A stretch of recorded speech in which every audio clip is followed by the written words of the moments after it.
Red and Black here from Punks for Progress, and I'm here to talk about the coronavirus and the future of revolution here in America.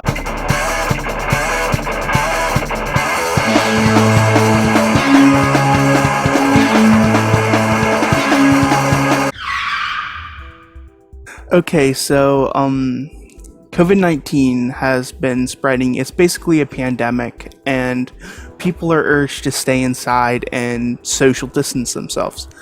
Some jackasses aren't doing that, and other people are, and that's a good thing, because you gotta flatten the chance of it spreading to more people, and people that are have like immune deficiencies and people who have underlying health issues like myself. But we see in the case of this virus that that people are actually helping each other, if that's the way to say it, because for the lack of the better word, the government's basically not doing anything.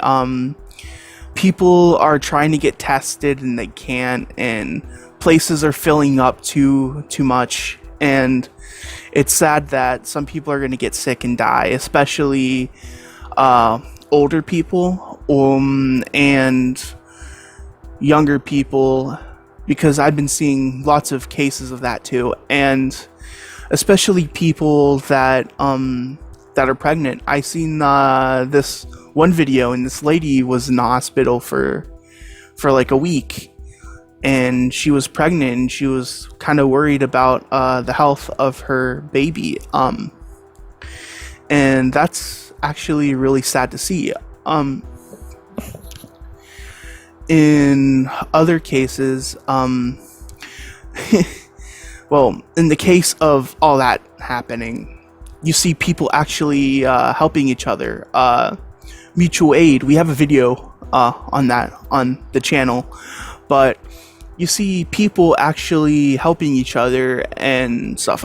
Earlier today, in the town I live in, there was this one guy, and he was on the side of the street, and he was basically giving away free food to people who need it and stuff. You see, I don't know, and also in my town, this is gonna sound really out there, but people were paying meals forward at McDonald's. So like they're paying for the next person's meal, and they didn't even know they were. So that was pretty wild to see. But as we get closer to the election season in November, we get to see who is gonna become the next leader of this country and who's gonna try to bring about change. Personally, I hope that at least Bernie has a smidgen of chance, but who knows? I think Biden's gonna get the primary, and that would mean a lot of things, because candidates like Bernie, they don't come around a lot, and I think the future of America kind of needs a person who is kind of more progressive, like a social democrat or a democratic socialist, to actually step up as the mantle of president and get elected and whatnot. And that's kind of hard to have. I mean, like, there's not that many progressives on the Democrat side of things. I mean, there's definitely no progressives on the Republican side, if you know what I mean. They're all assholes, basically, but there's some progressives on the Democrat side, and all we can do is hope that they'd stand up later on down the road and hopefully have some of the same ideas that Bernie has.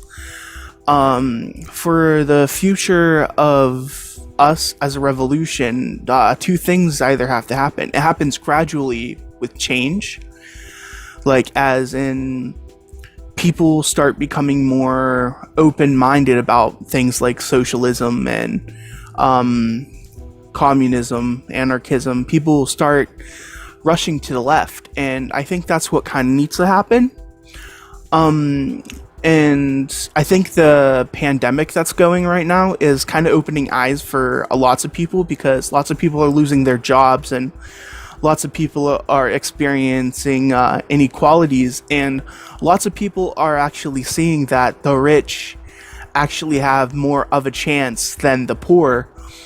And that is actually really cool, because people are noticing the injustices of the capitalist system that's happening right now. Um, but for the future, I think we need more progressives to stand up and lead, and more movements like Me Too and stuff like that. More grassroots movements to lead the change in the country, and hopefully that happens. And the other the other chance for revolution in America is if something terrible happens. Say we get more of a fascist asshole like Trump in the White House, and he really starts pulling the fucking puppet strings, you know? I mean, I know there's checks and balances, but I don't think that really fucking matters if somebody's like that greedy and like sniveling. I think that's the word to put it. But and then lots of people start to say, "Hey, this is like fucking, I don't know, like Mussolini or Hitler or shit like that," and they're like, "This guy's a fucking fascist," and then we just like, whoop, fucking guillotine and gone, you know, or hang him upside down or whatnot.